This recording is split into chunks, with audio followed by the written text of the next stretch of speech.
বিশালগড় জুড়ে শুধুমাত্রই চোরের আতঙ্ক।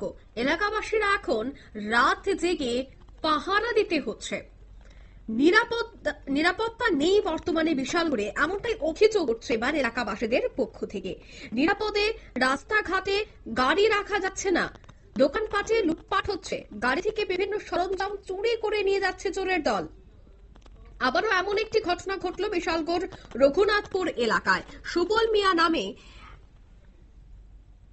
এক গাড়ি চালক তার TR01N1764 নম্বরের একটি গাড়ি শুক্রবার সারাদিন চালানোর পর রাতে বাড়ির পাশে বিশালগড় বক্সনগর সড়কে রেখে বাড়িতে চলে যান। অন্যদিকে রিপন মিয়া নামে এক গ্যারেজের মালিক রিপন মিয়ার ব্যবসা শেষ করে রাতে বাড়ি চলে যান। শনিবার ভোর রাতে সুবল মিয়ার গাড়ি থেকে চোরের দল ব্যাটারি চুরি করে নিয়ে পালিয়ে যাওয়ার পথে অন্য লোকেরা দেখতে পেয়ে চিৎকার করলে চোরের দল ব্যাটারি ফেলে পালিয়ে যায়। পাশাপাশি রিপন মিয়ার গ্যারেজে এবং অন্যান্য জায়গায় হানা দেয় চোরের দল। শনিবার সকালে বিশালগড় থানার পুলিশ ঘটনাস্থলে ছুটে গিয়ে চুরি হয়ে যাওয়া ব্যাটারি উদ্ধার করে। এলাকাবাসীরা জানাচ্ছেন তারা বর্তমানে আতঙ্কে রয়েছেন। এই সমস্ত চোরের দল তাদের নেশার টাকা জোগাড় করতেই বিভিন্ন অসামাজিক কার্যকলাপ চালিয়ে যাচ্ছে গোটা এলাকা জুড়ে।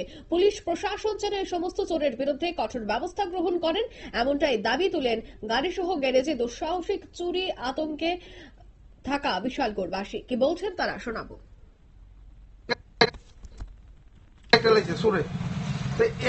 রঘুনাথপুর যে ঘটনাটা চলছে, এটার কোনো তৎপরতা নাই, পুলিশও কোনো এটা নিয়ে কোনো করে না। হ্যাঁ, তো সুর যদি এভাবে ঘুরতে দেয় তাহলে আমরা সাধারণ মানুষের কি অবস্থা হইব, কি পরিণতি হইব? আমরা কার ভরসা এই দোকানপাট থুয়া যাবো? থুয়া তো আমরা তো জায়গা বাড়ির বিশ্বাস করিয়া সকালবেলা এ দেখে দরজা কাটা এটি যদি করতে থাকে। এর আগে আমার তিনটা টাইনেমেল নিয়ে গেছে গাড়ি থেকে। আমরা কি করবো? আমরা তো কোনো রাস্তা পাই না আর খুঁজে। তখন আমরা তো প্রশাসনের কাছে ভরসা। যদি প্রশাসন মনে করে যে আমরা আশ্বস্ত করবো যে আপনারা ব্যবসা বাণিজ্য করতে পারবেন সুন্দর করে, তাহলে আর শুরু হইল না। এটা আমরা চাই প্রশাসনের কাছে। কারণ প্রশাসন যদি এটা নিয়ে সেটা যদি একটু করে সাহায্য করে আমরা, তাহলে আমরা ব্যবসায়িক এখানে যারা আছি তারা দোকানদারি করতে পারা। এখনো কি পুলিশ কোন চোর ধরতে পারছে না? না না, কোন চোর এখন পর্যন্ত ধরছে না। ধরতে পারছে না না। কি নাম আপনার? আমার নাম।